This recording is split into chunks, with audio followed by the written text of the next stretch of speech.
Hello everyone. तो आज हम डिस्कस करने वाले हैं बीएड सेमेस्टर 1 का जो चाइल्डहुड एंड ग्रोइंग अप का ये फर्स्ट चैप्टर है। तो आइए, अब 20 का इसका एग्ज़ाम है, तो हम चलिए इसको पढ़ते हैं। ये है अभिवृद्धि एवं विकास, फर्स्ट चैप्टर है ये हमारा। तो चलिए इस टॉपिक को पढ़ते हैं।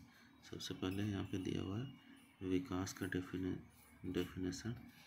तो विकास का डेफिनेशन है, मानव जीवन एक निषेचित इकाई है, फर्टिलाइज्ड सेल है, यानी निषेचित इकाई से आरंभ होता है। यह इकाई माँ के गर्भ के वातावरण से निरंतर अंतरक्रिया करता है। जन्म के बाद बाहर के वातावरण से अंतरक्रिया आरंभ हो जाती है, जिसके फलस्वरूप बालक की वृद्धि और विकास की प्रक्रिया गतिवान होती है। विकास की प्रक्रिया गर्भ से ही प्रारंभ हो जाती है और जन्म के बाद शैशवावस्था, बाल्यावस्था, किशोरावस्था तथा प्रौढ़ावस्था में तक क्रम चलती रहती है। बालक के विकास के भिन्न पक्षों व विकास के भिन्न अवस्थाओं में घटित होने वाली प्रक्रिया के स्वरूप का ज्ञान अभिभावक तथा अध्यापक दोनों के लिए महत्वपूर्ण है। बालक बालिकाओं में होने वाले शारीरिक, मानसिक, सामाजिक, संवेगात्मक, नैतिक आदि परिवर्तनों का ज्ञान अध्यापक की कार्य कुशलता में वृद्धि करता है तथा विभिन्न आयु के बालकों के लिए प्रशिक्षण, अनुदेशन और निरंतर अभ्यास को सुनिश्चित किया जाता है। यह शॉर्ट टर्म में इसका डेफिनेशन पूछ सकता है या तो फिर लॉन्ग टर्म में पूछेगा, तो इससे आगे भी पूछ सकता है। यहाँ पे इसके तो यहाँ दिया हुआ देखिए,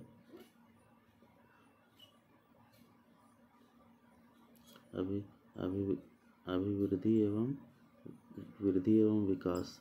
तो यहाँ पे है, सामान्य बोलचाल की भाषा में अभिवृद्धि एवं विकास दोनों को एक ही अर्थ में प्रयोग किया जाता है, किंतु इन शब्दों के वास्तविक अर्थ में अंतर होता है।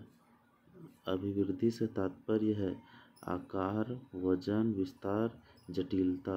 अभिवृद्धि का मतलब होता है आकार, किसी भी चीज़ का आकार, वजन, इसका भार, उसका वेट कितना, और विस्तार यानी उसका फैलाव कितना है, उसका एरिया, और जटिलता वह कितना जटिल है, कठिन है आदि की दृष्टि से बढ़ना।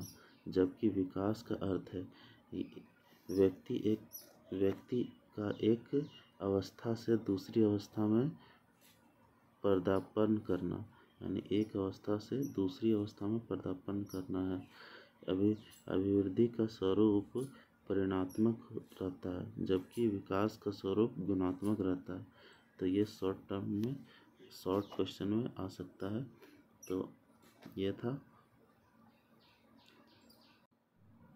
तो यहाँ देखिए दिया हुआ है कि वृद्धि और विकास की तुलना, comparison between development and growth. तो यहाँ अभिवृद्धि यानी ग्रोथ का पहला स्टेटमेंट दिया हुआ है, जीवन पर्यंत वृद्धि नहीं होती, एक निश्चित आयु के लगभग रुक जाती है। जबकि विकास कहता है कि विकास का अर्थ जीवन पर्यंत एक अव्यवस्थित और लगातार आने वाला परिवर्तन है। दूसरा पॉइंट है, अभिवृद्धि का परिपक्वता अवस्था प्राप्त होते ही अभिवृद्धि रुक जाती है।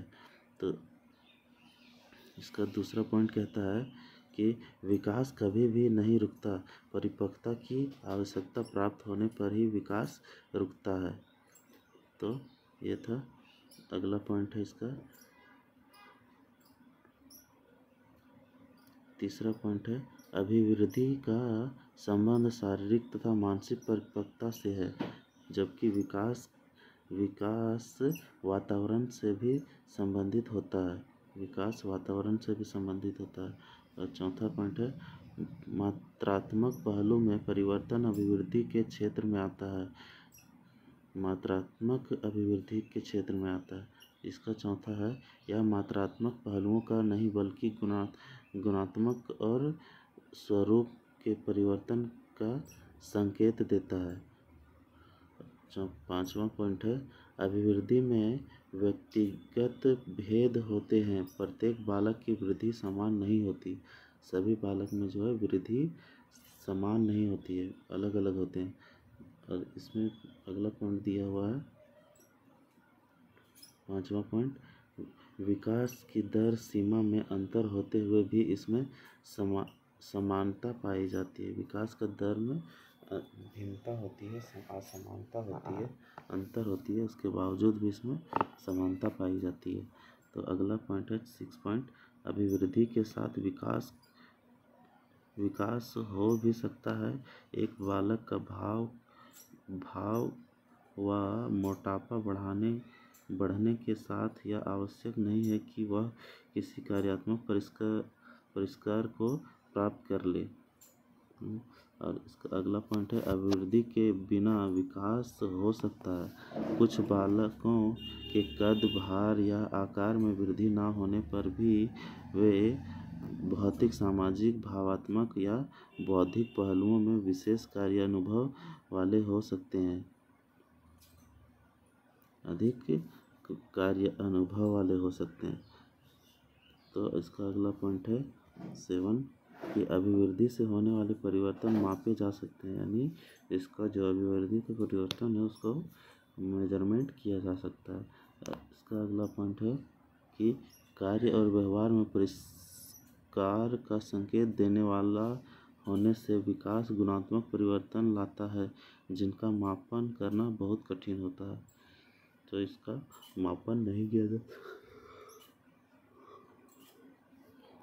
नेक्स्ट पॉइंट है, अभिवृद्धि मनुष्य की विकास प्रक्रिया का हिस्सा या एक पहलू है। यह एक विकास का एक अभिवृद्धि या पहलू है मनुष्य के जीवन। इसका अगला पॉइंट है, विकास एक व्यापक और परिज्ञान वाला शब्द है। इसमें वृद्धि की सम्मिलित रहती है तथा उन सभी परिवर्तनों को भी समाविष्ट करता है जो जीवधारी के आंतरिक स्तर पर होते हैं। यह शारीरिक, बौद्धिक, भावात्मक, सामाजिक और सौंदर्य बोध जैसे विकास के सभी पहलुओं को अपने में समाविष्ट करता है। 9वां पॉइंट है, अभिवृद्धि एकाकी प्रक्रिया है जो शरीर के विभिन्न अंगों की उत्तरोत्तर बढ़ रही समन्वित कार्य क्षमता में वृद्धि को इंगित करता है। इसका अगला पॉइंट है, विकास के परिणाम स्वरूप व्यक्ति में नवीन क्षमताएं प्रकट होती है, क्योंकि यह एक बहुआयामी प्रक्रिया है।